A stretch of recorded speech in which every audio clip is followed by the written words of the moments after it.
नमस्कार, मैं doctor Mansi Jadhav. Doctor Mansi talk में आप सबका स्वागत है।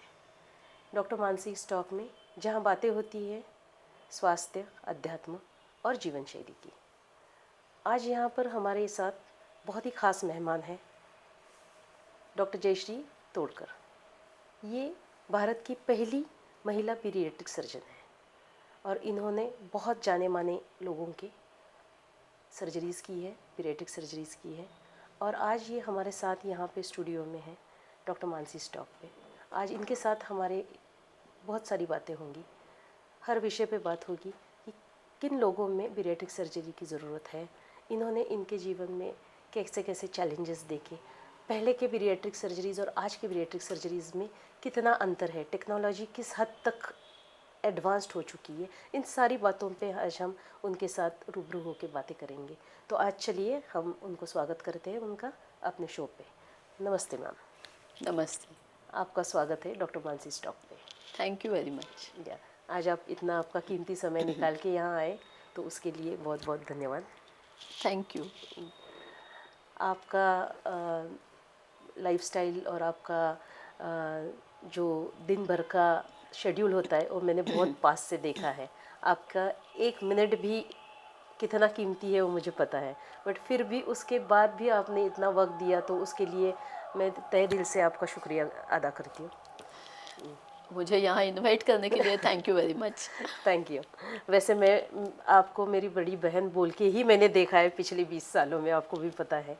और आज मैं ये मेरी खुशकिस्मती समझती हूँ कि आज मैं आपका इंटरव्यू यहाँ बैठ के अपने स्टूडियो में और अपने शो पे ले रही हूँ। Thank you very much. Ma'am, आप पहली महिला पीडियाट्रिक सर्जन हैं, भारत की भी बोल सकते हैं हम। और ये सब करते समय आपको कई सारे चैलेंजेस आए होंगे। और ये जो आपका प्रोफेशन है ये ये हाई प्रोफाइल लोगों का बोले तो हाई प्रोफाइल लोग ही ये सर्जरीज़ के लिए आते हैं। तो इन लोगों को डील करते समय एक नॉर्मल पेशेंट को डील करना और इन लोगों का माइंडसेट कुछ अलग होता है, तो ये बहुत ही एक ह्यूज डिफरेंस है। तो ये सब करते समय आपको क्या क्या दिक्कतें आती है? तो मुझे लगता है मानसी, एक चीज़ बहुत इम्पोर्टेंट है। आप भी डॉक्टर हो, मैं भी डॉक्टर हूँ जी। आप डेंटल सर्जन हो, मैं सर्जन हूँ, और उसमें typically laparoscopy and obesity, that is bariatric surgery में हूँ। तो एक लड़की होने के नाते मुझे लगता है it is not as same as a man. Okay, very true. क्योंकि सर्जिकल फील्ड में जब भी हमने वो चुना इस फील्ड को, जी, तभी आने वाली लड़कियों की संख्या बहुत कम थी। बिल्कुल। क्योंकि ऑब्वियसली हमें पता है कि ऑड आवर्स, जी, एक्सटेंडेड आवर्स, वहाँ पे पूरा फोकस चाहिए। जी, आप ऑपरेशन के बीच में कहाँ फ़ोन नहीं कर सकते, कुछ चीज़ें अटेंड नहीं कर सकते। बिल्कुल। और as a lady you have to have lot of other fields also to tackle. जी, डोमेस्टिक है, होम है, बहुत सारी चीज़ें। तो ये सब करने के लिए थोड़ा सा लड़कियों को दिक्कत होती थी। That is one part. But obviously thanks to our parents and families, जिन्होंने हमें बहुत अच्छा सपोर्ट किया। दूसरा एक चीज़ जो है वो हमने देखा कि लड़कियां जब सर्जन होती हैं तब थोड़ा सा सोसाइटी का, पेशेंट्स का, कॉरपोरेट हॉस्पिटल्स का, हॉस्पिटल ओनर्स का कॉन्फिडेंस ज़रा कम रहता है। क्या बात कर रहे हैं आप? जैसे समझ लो लड़की पायलट है, हाँ, और लड़का पायलट है, तो शायद dealing with difficult situations, difficult hours, एक नेचुरल ट्रस्ट एक मैन में ज़्यादा रहता है सोसाइटी का। और हम तुलना में बिल्कुल, we are up to the mark in the skill, in the intent, in the action. सारी चीज़ों में Still we have to walk 10 miles ahead to prove that we can do it. Extra miles हमको prove करने के लिए चलना पड़ता है as compare to a male. या तो वो एक चीज़ है। लेकिन जैसे हमने बोला कि when we enter the field, we want to reach that extra mile Yes, yes. and go. So that is one part. Ji, Okay. दूसरी चीज़ जो आपने बोली वो भी एक बहुत इम्पोर्टेंट चीज़ है कि when we deal with or when we treat Yeah, normal people yeah. and when we treat celebrities, high profile people, जी, yes, there is some difference. बिल्कुल, साइंस में कोई डिफरेंस नहीं है, बिल्कुल, स्किल सेट में डिफरेंस नहीं है, वो तो है. लेकिन चैलेंजेस में डिफरेंस होता है because many people are looking at you.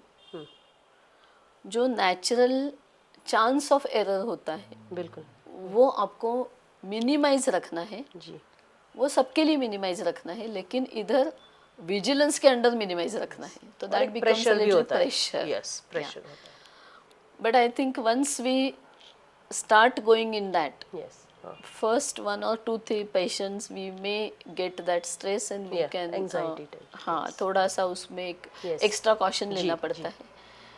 But 1 or 2 good examples can give you a lot of confidence yes, even to your audience. बिल्कुल, बिल्कुल.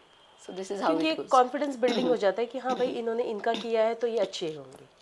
अब इसका मैं जस्ट एक एग्जांपल बोल के लूँगी. जैसे आपने देवेंद्र जी जो हमारे चीफ मिनिस्टर है महाराष्ट्र के, उनका भी आपने ट्रीटमेंट किया था. तो ऑब्वियसली जैसे अभी ये बातों में ये बहुत एग्जांपल फिट बैठता है यहाँ पे, इसलिए मैंने सोचा कि ये बताऊँ. तो उनका करने के बाद ऑब्वियसली एक आपका अलग नाम हो गया था कि ये देवेंद्र जी का ट्रीटमेंट किए हुए डॉक्टर है. तो एक आपकी एक अलग पहचानत भी हो गई. वैसे आपने तो बहुत बड़े बड़े लोगों के ट्रीटमेंट किए, उसमें कोई दो राय नहीं है.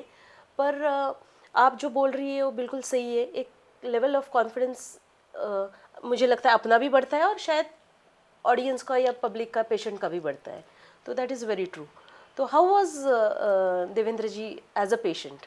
I think as I remember अच्छा, जब हम एक दूसरे को पहले मिले जी, उसी वक्त उन्होंने मुझे बहुत रिलैक्स किया.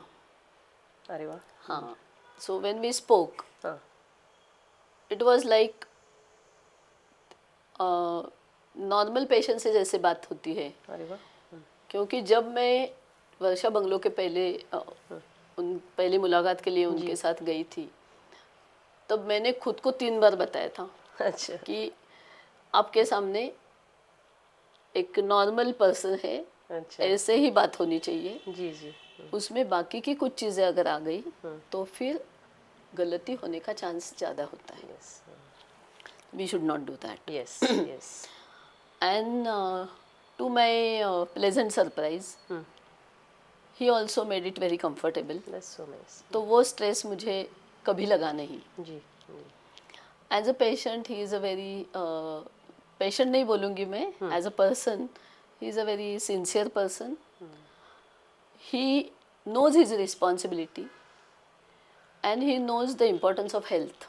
ओके, कि अगर हमको आगे जाके कुछ चीज़ें करनी है तो टूवर्ड्स आवर हेल्थ हमारी खुद की रिस्पॉन्सिबिलिटी क्या होनी चाहिए. जी, इसका एक बहुत बड़ा अंदाज है उनको. Very good. And that is where I find him not a careless person. So he enjoys life. He is a very jovial person. He enjoys things, but then he knows कि when and how to curtail the things. Yes, that is so nice. और शायद उन्होंने आपका और सारे बाकी के MLAs और उन लोगों के साथ भी आपका कोई एक सेशन लगाया था जिसमें आप बाकी के एमएलएज को एडवाइस करने वाली थी कि हेल्थ का क्या इम्पोर्टेंस है वगैरह. जैसे एक्चुअली उनका खुद का अच्छी तरह से वेट कम होने लगा, वैसे उन्होंने खुद भी बोला कि मेरा स्टैमिना बढ़ गया है. वैसे तो ही is a very charged person always, लेकिन उसमें उन्होंने खुद भी एक्सपीरियंस किया कि he was getting much much better in terms of physical confidence, stamina, everything.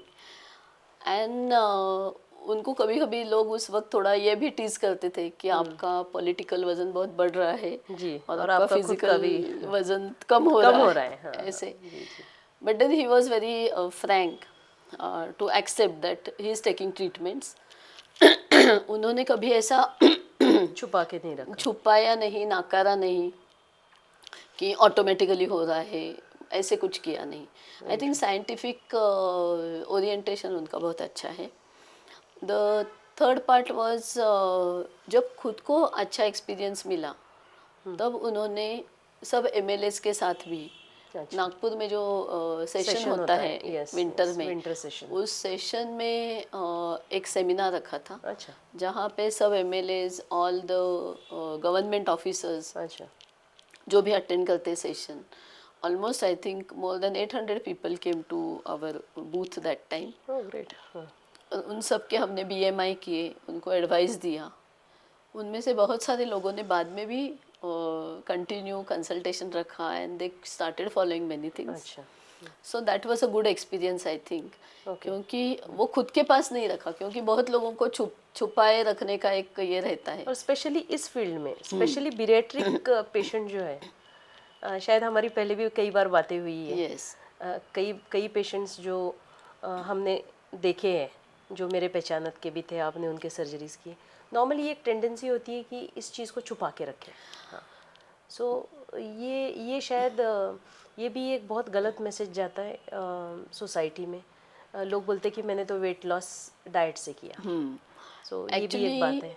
क्या है, बहुत सदियों से हाँ ओबेसिटी प्रॉब्लम है, सबको पता है. जी ओबेसिटी की वजह से एक तरीके का quality of life, performance, length of life, जी सब निगेटिवली अफेक्ट होता है, सबको पता है ये. जी लेकिन बात ऐसी थी कि जब तक साइंस ने ये नहीं ढूंढा था कि गट टू ब्रेन एक्सिस है, कि आपका डाइजेस्टिव सिस्टम आपके ब्रेन को लालच निर्माण करता है खाने की, ये जब तक पता नहीं था तब लोगों को लगता था कि brain is the boss yes and he is ordering the gut, कि चलो हमको अभी खाना है, हमको अभी ये करना है. जी उसकी वजह से क्या होता था, लोगों को बोलते थे कि अगर आप ज़्यादा खा रहे हो, अगर आप ज़्यादा खाते भी नहीं फिर भी ओबेज हो, तो इसका मतलब आपका कंट्रोल कम है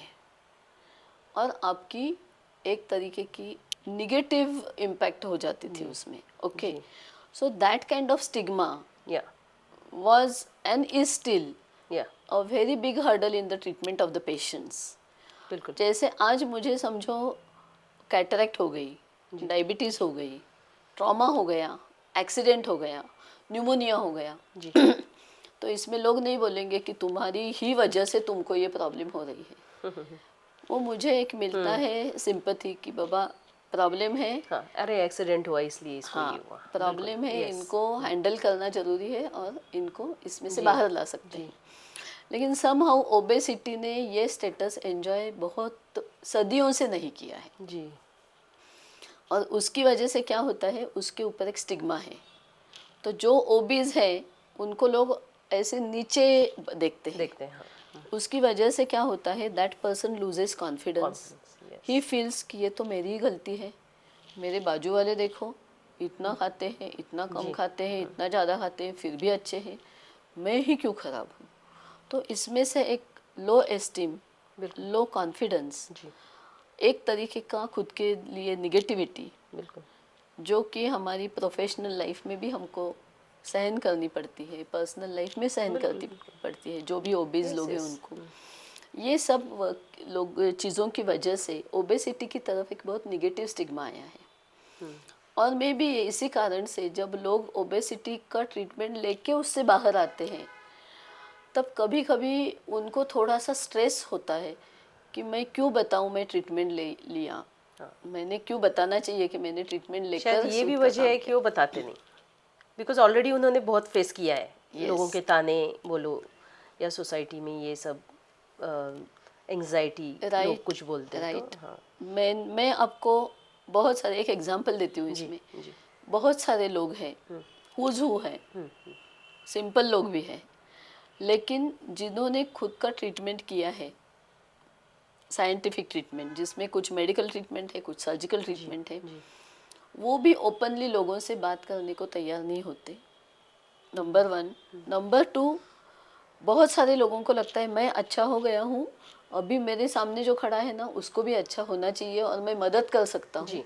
लेकिन उनको, मेरे बहुत सारे पेशेंट्स हैं जो बोलते हैं मैडम मैं मार्केट में गई थी, मॉल में गई थी, यहाँ गए वहाँ गए, स्कूल में गए थे, हमने बहुत सारे पेशेंट्स देखे जिनको इसका फ़ायदा हो जाएगा, very positively they want to talk, लेकिन उनको डर लगता है कि किसको बोलूँ तो उसको बुरा नहीं लगेगा ना।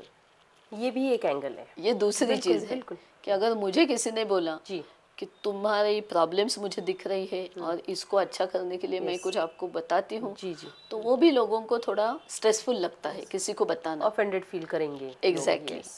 And the third part is many of our patients, मैं देखती हूँ कि जिनके ऑपरेशंस हो चुके हैं लेकिन वो स्टेज पे जब खड़े हैं, नहीं तो किसी ऑडियंस में बात कर रहे हैं, नहीं तो किसी एडवर्टाइजमेंट में बात कर रहे हैं, तो वो कम्प्लीटली डिनाई करते हैं ये चीज़। उसकी वजह से क्या होता है, उनकी खुद की रीजनिंग होगी उसके लिए, मैं उसमें ना नहीं बोलती हूँ, लेकिन उसकी वजह से क्या होता है, सामने वाले लोगों को एक तरीके का मिसलीडिंग इंफॉर्मेशन मिलता है। वो चीज़ें नहीं होंगी तो अच्छा है। मुझे लगता है वी शुड, जैसे हम एक एग्जांपल देंगे, Deepika Padukone, we all know, जैसे उन्होंने डिप्रेशन के बारे में बोलना शुरू किया, वैसे लोगों को समझ में आया कि अरे मैं भी मेरा डिप्रेशन बोल सकता हूँ, बोल सकती हूँ, और ये बोलना नॉर्मल है। और ये बहुत लोगों को होता है। ट्रीटमेंट्स बहुत लोग लेते हैं, थेरेपी काउंसलिंग बहुत लोगों के साथ अच्छा काम किया है जी। तो हम भी ओपनली बात करें। आई थिंक ये चीज़ अगर ओबेसिटी में आ गई ना तो that will really make many lives better. बिल्कुल, मैं समझ सकती हूँ। और आपके हिसाब से ऐसे कौन से पेशेंट्स हैं जिनमें ओबेसिटी के जो हम सर्जरीज बोलते हैं, इसमें भी अलग अलग टाइप्स है, तो ये जो टाइप्स ऑफ सर्जरीज हैं, पहले हम इसके बारे में बात करेंगे और फिर किन पेशेंट्स में इंडिकेटेड है ये बात करेंगे। ये दो चीज़ें हमारे दर्शकों को अगर बताएंगे, क्योंकि बीरेट्रिक सर्जरी बोलने के बाद लोगों को सिर्फ इतना पता है कि थोड़ा सा स्टमक का पार्ट कट करते हैं और उधर से यहाँ पे 2 पाइप्स जोड़ देते हैं, तो इन जनरली लेमैन लैंग्वेज में ये बोला जाता है। तो हमारे दर्शकों को आप ये ज़रूर बताइए कि बीरेट्रिक सर्जरी में कितने टाइप्स के सर्जरीज होते हैं और ये किन किन पेशेंट्स में हम कर सकते हैं, और इसके इंडिकेशंस किन पेशेंट्स में, कौन से पेशेंट इसके लिए इंडिकेटेड है। बेरिएट्रिक सर्जरी का एक बेसिक प्रिंसिपल है जिसमें जिस चीज़ों की वजह से कैलोरी बॉडी में यूज़ अच्छी होती है उन एंजाइम्स को स्टिमुलेट करना, एक्टिवेट करना, जिस एंजाइम्स के कारण बॉडी स्टोर करती है फैट, शुगर, कैलोरी और यूज़ होने नहीं देती, उसको मिनिमाइज करना। ये बैलेंस चाहिए। हम जो खाना खाते हैं वो है कैलोरी, बॉडी को समझता है उसको एनर्जी बन के यूज़ करना। Calorie to energy conversion needs some chemical activations, जिसको हम कैटलिस्ट बोलते हैं, पेप्टाइड्स बोलते हैं, एंजाइम्स बोलते हैं, गट हार्मोन्स बोलते हैं। ये जो चीज़ें हैं, ये केमिकल्स यहाँ से उठा के कैलोरी को सेल में डालते हैं एनर्जी के रूप में। दिस ट्रांसफॉर्मेशन और the journey of the calorie to the energy is governed by multiple chemicals. इसमें ऐसे कुछ केमिकल्स हैं जो उसको रेजिस्ट करेंगे और ऐसे केमिकल्स हैं जो ये प्रोसेस एक्टिवेट करेंगे। इन दोनों की लड़ाई जब होती है तब उसमें फ़ायदा किसका होगा? अगर मेटाबॉलिज्म अच्छा है तो इसका मतलब है utility hormones are doing well, और अगर ओबेसिटी हो रही है, डायबिटीज़ हो रहा है, तो इसका मतलब है कि anti utility is the master now. अच्छा, ओके। तो ओबेसिटी सर्जरी में लोगों को बहुत लगता है कि स्टमक का एरिया कम कर दिया, खाना कम कर दिया, पाइप छोटा हो गया। ऐसे नहीं है। It is not the only way. Yes, it gives good amount of contribution, लेकिन उसमें पूरा अगर स्टमक में हमने कुछ भी एरिया निकाल दिया तो फ़ायदा नहीं होगा। Certain area, certain enzyme production, उसको कंट्रोल किया तो ये हो जाएगा। So there are obvious types of operation जो है, जिसको हम मोटा मोटा बोलते हैं। So 3 types. One is where we restrict the stomach, Yeah. second where we add malabsorption, and third is the combination. Okay, now we tend to involve all the three mechanisms as per the patient's conditions. तो समझिए जिसको diabetes है, blood pressure है, cholesterol high है, infertility है, thyroid जिसकी obesity की वजह से थायराइड कंट्रोल ही नहीं हो रहा है जी। जॉइंट पेन्स है, स्लीप एपनिया है, मतलब कि खराटे लेना, जी। heart conditions which go bad because of obesity, kidney conditions, fertility conditions, bones, spine, back, ये सब lungs, kidney and liver. तो ओवरऑल कहीं भी अगर कुछ प्रॉब्लम है Yes. और उसकी वजह से अगर ओबेसिटी है तो वो पेशेंट्स इस चीज़ के इस दायरे में आते हैं। ओबेसिटी की वजह से अगर इसमें से कोई भी चीज़ अफेक्ट हो रही है हाँ। तो वो ओबेसिटी सिंपल नहीं रहती, वो डिसीज ओबेसिटी हो जाती है। और डिसीज ओबेसिटी को ट्रीटमेंट करना ज़रूरी है। जी। जी। हम देखते हैं कि बीएमआई क्या है पेशेंट का, बॉडी मास इंडेक्स। जी। अगर बॉडी मास इंडेक्स आपका 30 के नीचे है, how to calculate body mass index? Normal कितना होता है मैम? वेट इन केजी हाँ। Divided by height in square metre. अच्छा। ये कैलकुलेशन से बीएमआई निकलता है, जो अभी अपने स्मार्टफोन में आ जाता है बीएमआई कैलकुलेटर में। So BMI should be between 16 to 25 अच्छा। is normal. After 25 it goes in the overweight situation. After 29 it goes in the obesity situations. फिर हर 4 के बाद obesity class 1, class 2, class 3, class 4 हो जाता है। तो जैसे जैसे ओबेसिटी बढ़ जाती है, इसका मतलब यूटिलिटी के एंजाइम्स बहुत ही फीके पड़ रहे हैं और एंटी यूटिलिटी एंजाइम्स बहुत स्ट्रांग है। जी। तो इसलिए साइंस में जो गाइडलाइंस है, साइंटिफिक इंटरनेशनल गाइडलाइंस, उसके हिसाब से आपका बीएमआई 35 के आगे है और आपको ये सब जो हमने बोला अभी उसमें से कोई भी डिसीज़ है तो आपका सर्जरी करना अच्छा है, क्योंकि आपके मल्टीपल प्लेयर्स आज आपके विरुद्ध काम कर रहे हैं और surgery will get them down very significantly for a long term situation. अगर आपको कुछ भी प्रॉब्लम नहीं है और आपका बीएमआई 40 के आगे है तो आपको ये ऑपरेशन करना चाहिए। क्यों? क्योंकि ये ऑपरेशन की वजह से आपके सब problematic situations of the organs will start vanishing, control में आएंगे, कंट्रोल में आ जाएगी। तो ऐसी चीज़ है। अभी 2 चीज़ें इम्पॉर्टेंट है कि ऑपरेशंस आपने बोला कितने टाइप्स के होते हैं टोटल। जी। Almost 20 different types of operations exist. क्या बात है? 20?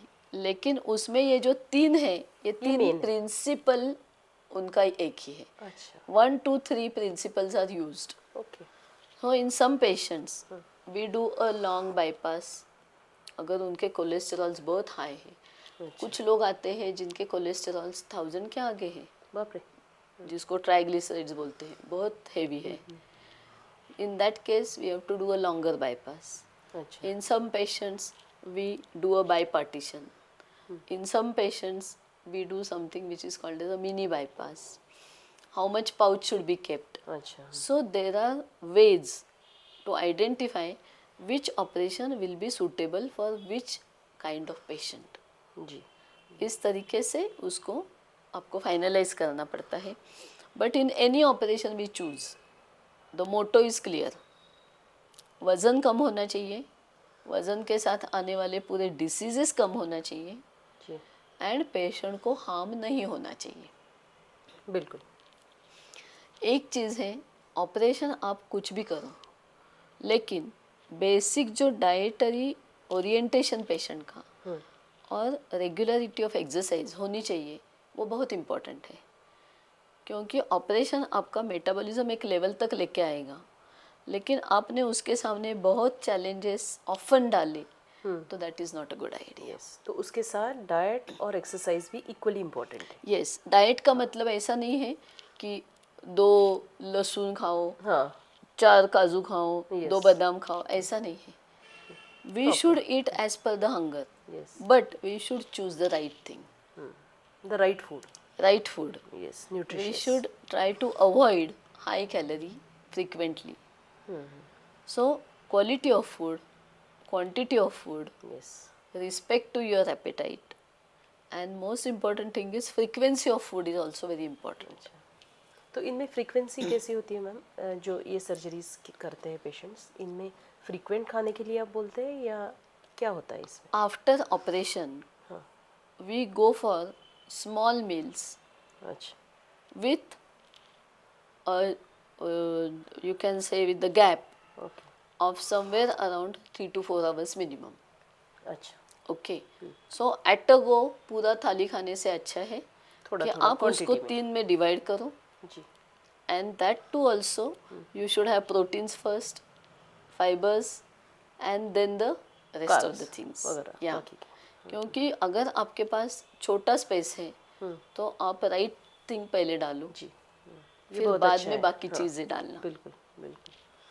और मैम मेरे पढ़ने में आया आपने एक ओबेसिटी मंत्रा बोल के एक बुक लिखा है, तो ये बुक लिखने के पीछे आपके दिमाग में क्या था?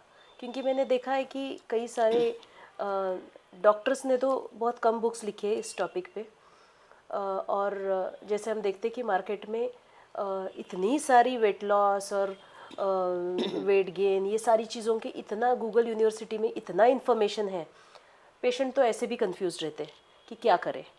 ओबेसिटी ये लास्ट ऑप्शन होता है पेशेंट का. ओबेसिटी का bariatric surgery is the last option. जब हर जगह सब कुछ कर लिया, अभी कुछ नहीं हो रहा है, तो लोग लास्ट ऑप्शन बोल के बीरियाट्रिक सर्जरी के पास आते हैं.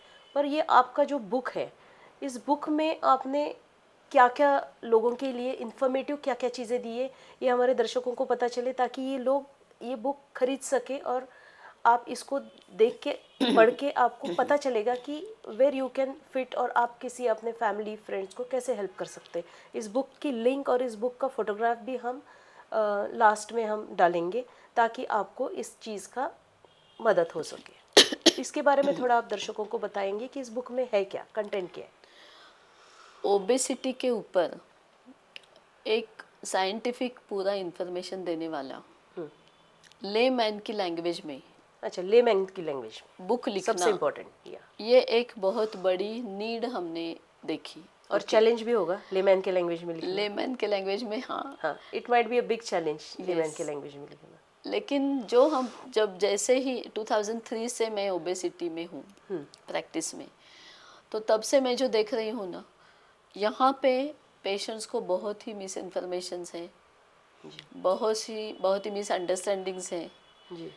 बहुत सारे लोगों को आज भी लगता है कि बेरिएट्रिक सर्जरी का मतलब है लाइपोसक्शन, फैट निकालो Yes. और फिर अच्छे हो जाओ. बिल्कुल बिल्कुल. उन्हें ये पता नहीं है कि लाइपोसक्शन ये फैट निकालने के लिए है, जो कायम के लिए नहीं काम कर सकता, ना ही वो मेटाबॉलिज्म में बदल कर सकता है. बट लोगों के दिमाग में अलग अलग चीज़ें हैं, नॉट ओनली लोग, common public, even in doctors. Yes. मेरी एक्चुअली माँ ने मुझे एक बार बोला था, अच्छा. if you want to imbibe the good habits, healthy habits in public, then you should write in the public language. Mummy भी आपके डॉक्टर थे? Yes. जस्ट दर्शकों को बताने के लिए, I think Yes. Mummy gynaecologist थे. Yes. हाँ.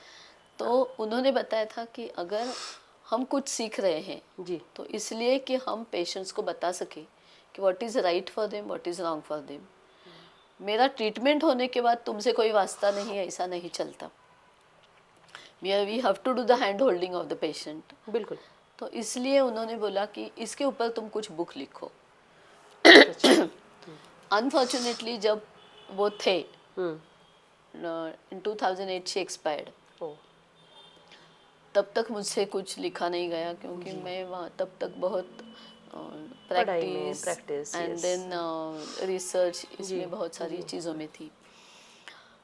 लेकिन उसके बाद मैंने सोचा कि मुझे करना है. तो number 1 idea was to educate people about the disease. Yes. ये एक कॉस्मेटिक प्रॉब्लम नहीं है, ये एक डिसीज़ है. डिसीज है. इसकी वजह से आने वाली 100 डिसीजेस है बाकी के.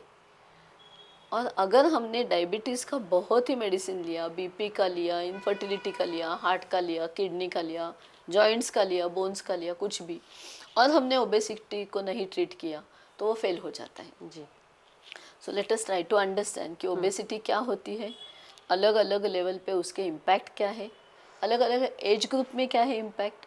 जैसे कि बच्चों में जी पहले बोलते थे कि ये ज़रा अच्छा दिख रहा है, हाँ, गुट्टू गुट्टू है, लेकिन अभी हम ऐसा बच्चा देखने के बाद हमें डर लगता है कि ये अभी इसको 20, कोई प्रॉब्लम तो हाँ, even before reaching the age of 20 ही Yes. मे गेट डायबिटीज़, नहीं बीपी। है। डायबिटीज और ब्लड तो प्रेशर। ये एक जो ओरिएंटेशन है ये लोगों में लाना बहुत ज़रूरी था।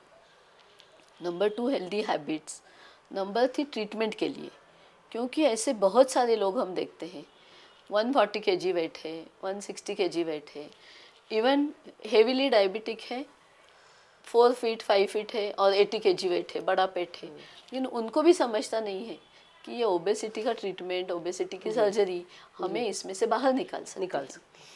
तो इसलिए हमने सोचा कि ये सब लोगों के लिए, and even for making the doctors also understand exactly कि एग्जैक्टली कौन से पेशेंट को कौन सी ट्रीटमेंट लगेगी, इफ़ेक्ट्स क्या है, नहीं करने से इफ़ेक्ट क्या है, ट्रीटमेंट करने से इफ़ेक्ट क्या है, किसको बीमारी बोलना चाहिए किसको नहीं बोलना चाहिए, अलग अलग एज ग्रुप्स में उसका इम्पैक्ट क्या होता है, वो सब हमने एक्सप्लेन किया है ये बुक में।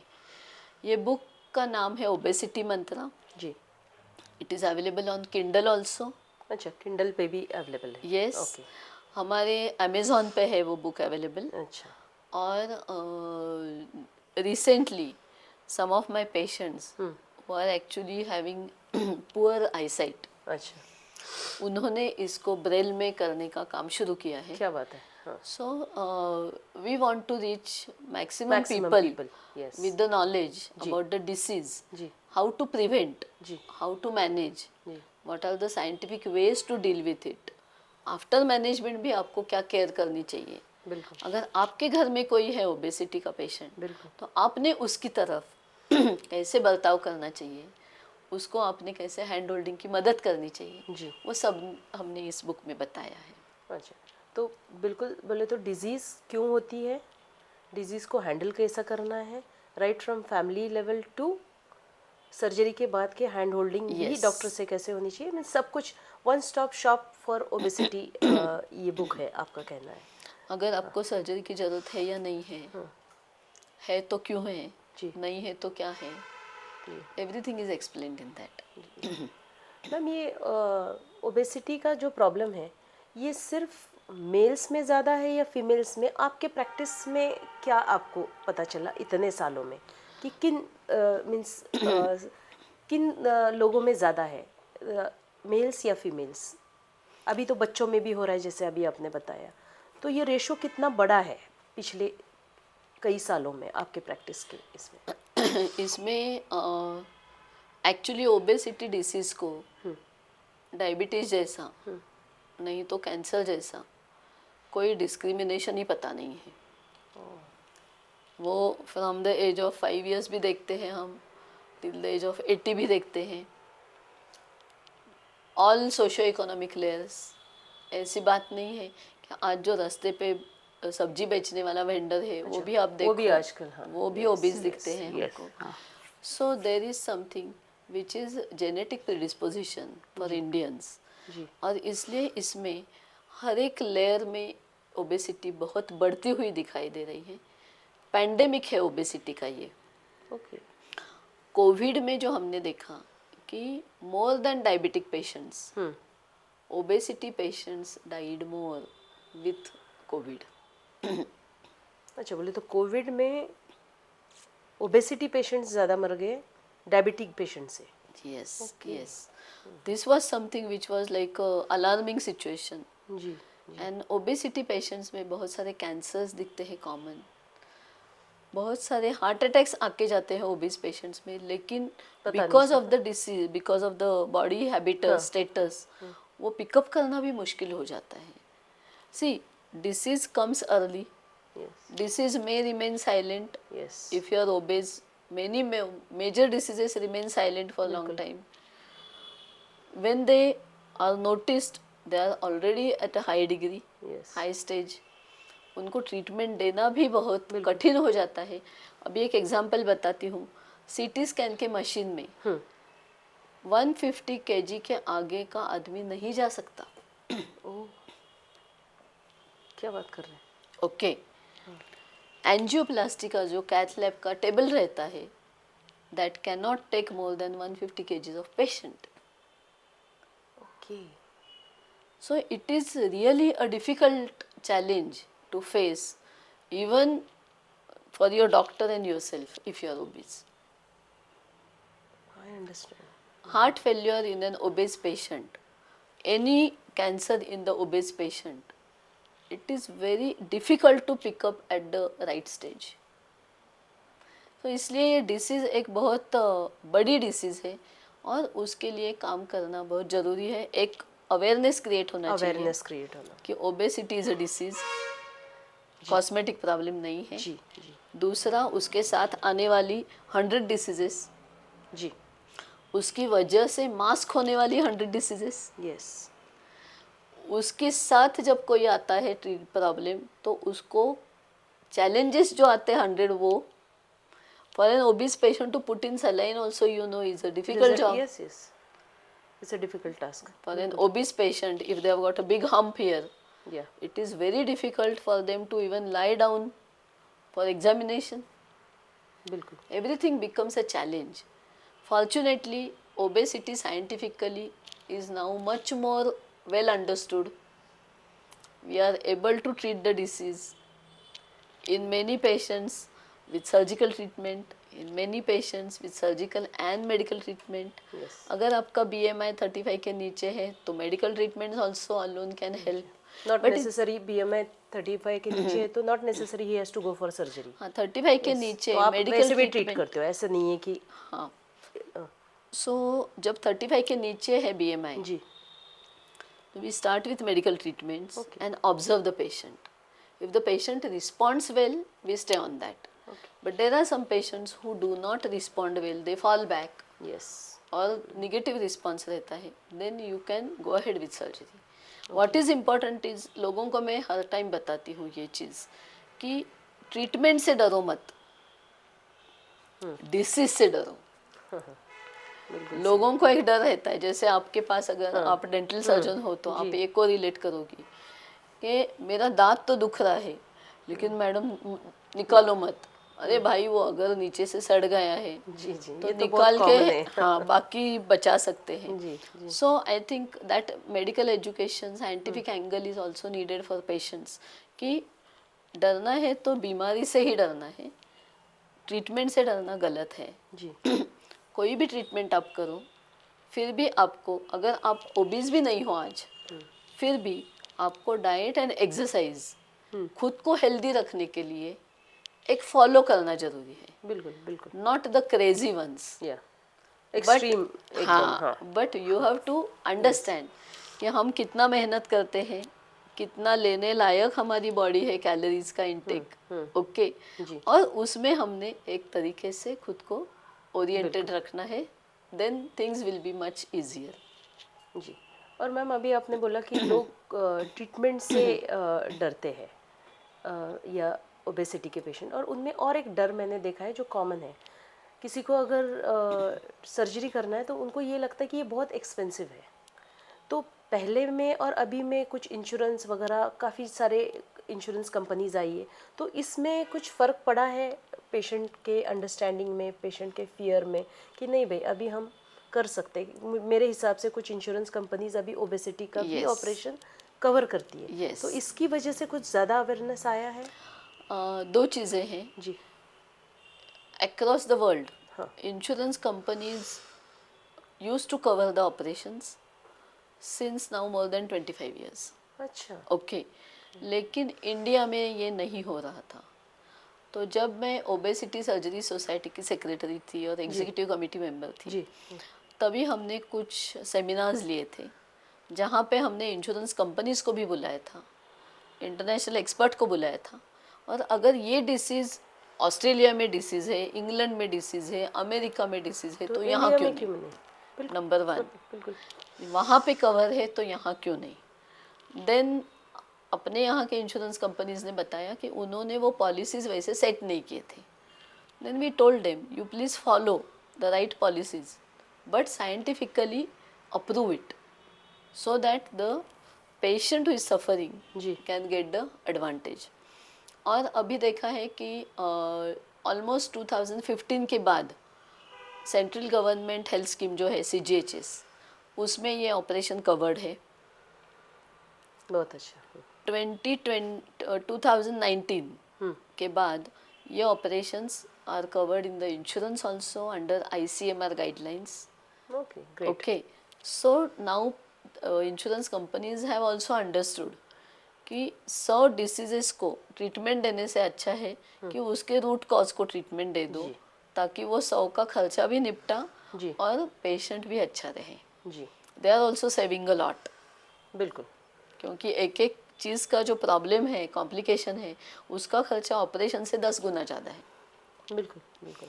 तो उससे ये अच्छा है कि हम ऑर्गन्स को बचाएं जी. ताकि patient stays well. yes. So they are covered under insurance. तो ये बहुत अच्छी न्यूज़ है. जिन लोगों को, दर्शकों को पता नहीं है कि ये इंश्योरेंस कंपनी इसको कवर करती है. Yes yes that's very good news. Yes. और इसमें आपका बहुत बड़ा रोल है, आप लोगों तो का, मुझे डॉक्टर्स लगता का. है कि जो पेशेंट को प्रॉब्लम्स है हेल्थ वाइज, जी. The health insurance should cover them. Yes, because why we are paying the premium. Yeah, and it is not a cosmetic thing. Yes. They are not doing it to look good. Yes, बिल्कुल सही. ये तो हालांकि एक side effect है कि they start looking good. हाँ, वो अलग side effect. They start enjoying their new figure. Yes. They are able to walk, dance, maybe Yes, go for a trek, enjoy the relationships, many things. In a normal way. जैसे आप जब young रहते हो 20-25 के as में, वैसा अगर आप एंजॉय कर रहे हो लाइफ, तो ये एक बहुत बड़ा एडवांटेज है इसका. बहुत सारे पेशेंट्स हमको बोलते हैं कि ये ऑपरेशन के बाद उनका लेवल ऑफ कॉन्फिडेंस बढ़. उनकी पर्सनल लाइफ में चॉइसेस, बिल्कुल. प्रोफेशनल लाइफ में अपॉर्चुनिटीज़, उनका खुद का एक स्टेमिना, ये सब बहुत पॉजिटिवली चेंज हो गया. Great. They enjoy this actually. Yes. क्योंकि अभी उनको सोचना नहीं पड़ता कि ये चेयर में मैं बैठूं कि नहीं, ये चेयर टूटेगा क्या, यस. मैं रिक्शा में अंदर जाऊं कि नहीं, क्या होगा, मैं अटक जाऊंगी क्या. इवन कपड़े क्या पहनूं मैं. हाँ, ये भी XXX ढूंढना, यस. वो ज़रूरी नहीं है अभी उनको. एक तरीके का जो सोसाइटी से थोड़ा सा पिंचिंग होता है, जी, बिल्कुल. उससे वो अभी बाहर आ गए. For the patient it is a lot. Definitely. Ma'am, और एक बहुत इम्पोर्टेंट क्वेश्चन हमारे दर्शकों के लिए. पहले जो एक 25 साल पहले बीरियाट्रिक सर्जरी थी, वो टेक्नोलॉजी और अभी की बीरियाट्रिक सर्जरी की टेक्नोलॉजी, इनमें ज़मीन आसमान का फ़र्क है, क्योंकि टेक्नोलॉजी बहुत फास्ट बढ़ रही है.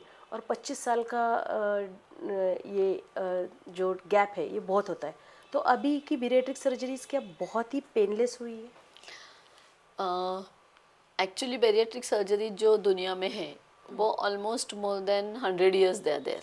Okay. Okay, more than 100 years. More than 100 years. Okay. लेकिन उस वक्त लोगों को पता नहीं था कि ये बेरियाट्रिक और ओबेसिटी के लिए ऑपरेशन ओके. है. जैसे वो एक स्टमक पे ऑपरेशन करते थे जी, अल्सर के लिए, यस. उसमें से कुछ कुछ डिज़ाइन में सर्जन्स को मालूम हो गया, पेशेंट को मालूम हो गया यस. कि मेरा डायबिटीज़ चला गया, हम्म. मेरी वज़न कम हो गई, मेरा BP चला गया. Yes. So these are the various reports. उसके बाद में बेरियाट्रिक सर्जरी का नाम आया, उसको दिया गया. एंड देन डिज़ाइंस भी मॉडिफाई हो गए.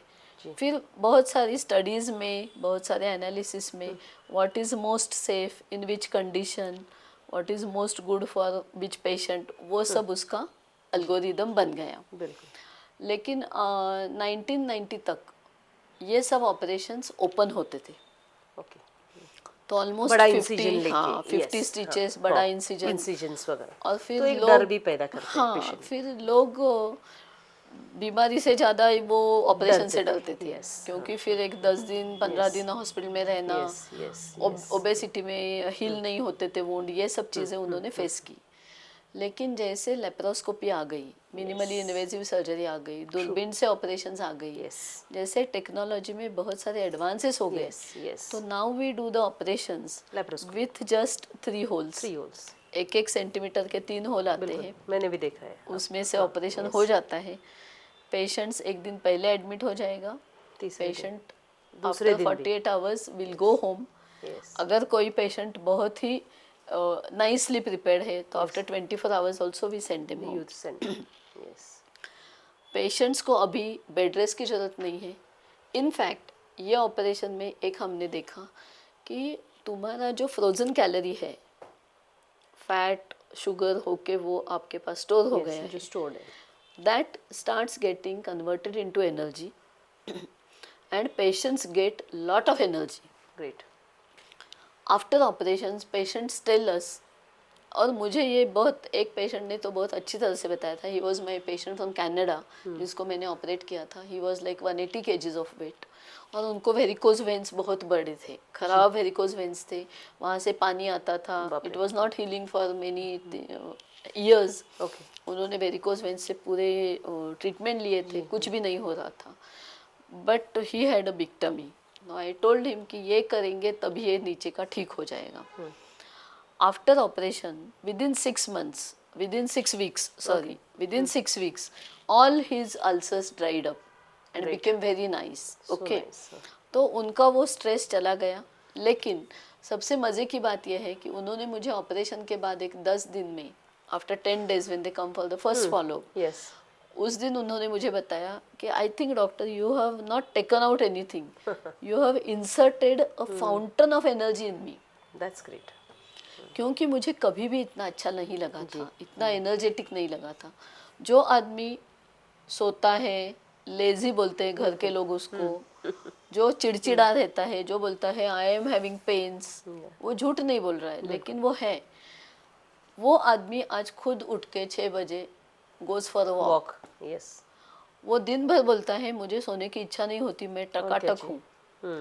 तो ये जो चीज़ें हैं ना, I think it is a very big boon yes to the patients. true. Okay. So एक energy levels get very very good Yes. and patients feel कि they are coming out of any prison. That's ऐसे patient खुद बोलते हैं।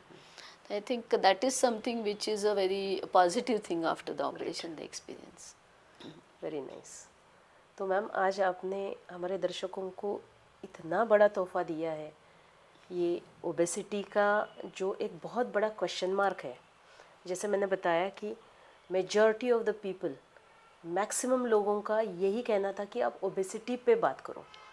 भले ही obesity पे जितने type के डॉक्टर्स हैं उनको बुलाओ, क्योंकि ये एक सबसे बड़ा मेन प्रॉब्लम है आज सोसाइटी में। अगर हम देखेंगे तो obesity has become a big challenge, not only to the patients but even to the doctors. और इसका मिस इन्फॉर्मेशन जो आपने बताया, तो मैं बोलूँगी कि ये पॉडकास्ट देखने के बाद आपके सारे डाउट्स क्लियर हुए होंगे। और अगर कुछ डाउट्स होंगे भी तो आप हमको कमेंट सेक्शन में डाल सकते हैं, और मैं मैम का बुक का फ़ोटो डालूँगी इस पे। मैम के मैं डिटेल्स डालूँगी, हॉस्पिटल के भी इनके डिटेल्स हम डालेंगे। इनका क्लिनिक बानेर में नया बहुत बड़ा सेंटर ओपन हुआ है, एक यहाँ पे शिवाजी नगर में भी है। तो ये दोनों सेंटर्स के हम एड्रेसेस भी डालेंगे। आपको कोई भी इसके बारे में इंफॉर्मेशन चाहिए तो आप मैम को कांटेक्ट कर सकते हैं। सिर्फ हम फ़ोन नंबर नहीं डालेंगे, क्योंकि आपको पता है कि फ़ोन नंबर के बाद बहुत ज़्यादा तकलीफ़ होती है, बहुत फ़ोन बजते हैं। तो ईमेल एड्रेस देंगे मैम का। और मैम आज आप इस शो में आए और इतनी अच्छी इन्फॉर्मेशन आपने हमारे दर्शकों के साथ शेयर की, तो इसके लिए हम बहुत बहुत तहे दिल से आपका शुक्रिया अदा करते हैं। Thank you very much for coming. Last एक लाइन में अगर आपको हमारे दर्शकों के लिए कुछ बताना है कि हाउ टू स्टे फिट, एक मंत्रा जैसे ओबेसिटी का मंत्रा है, वैसे आप कुछ बोल सकते हैं। So I think it is most important जी जो हमने अभी कोविड के बाद बात सीखी है कि सिर सलामत तो पगड़ी 50। वंडरफुल, हमने खुद ने हेल्दी रहना है, बिल्कुल वो हमारी खुद की जिम्मेदारी है। यस, फॉर्चुनेटली साइंस बहुत अच्छी है, आपके सामने बहुत सारी चीज़ें हैं, options, normal, you have got good experts who can tell you, yes guide you throughout the thing. You have to choose the right expert Yes. and you have to follow that. Very important. Yes, very true. Yeah. So once again ma'am, thank you very much Yes. आने के लिए और आपका इतना कीमती समय देने के लिए। Thank you very much, Manasi. Thanks And thank you very much to the audience also यस, for giving me an opportunity to have this interaction. Wonderful, क्योंकि दो डॉक्टर्स का बात करना is going to definitely make a big impact on the patients. Yes. धन्यवाद. Thank you. Very much. मैं दर्शकों को एक रिक्वेस्ट करूंगी. Doctor Manasi, you are doing a very good job Thank you, in terms of giving the scientific information about health to people. जबकि बहुत सारे influencers हैं जिनको इन्फॉर्मेशन ही नहीं है, जो चैट जीपीटी पढ़ के लोगों को बताते हैं. बिल्कुल. उसके अगेंस्ट मुझे लगता है कि ये बहुत स्तुत्य उपक्रम है कि जो आप कर रहे हैं. तो मैं सबको आपको बताऊंगी, आप डॉक्टर मानसी टॉक, ये जो उनके पॉडकास्ट है, ये जो उनके लिंक है, उनको लाइक, शेयर एंड सब्सक्राइब करें. और मेरा भी एक यूट्यूब चैनल है, डॉक्टर जयश्री तोड़कर. तो इसमें भी आप जाके देख सकते हो ओबेसिटी के बारे में ज़्यादा information. Thank you very much.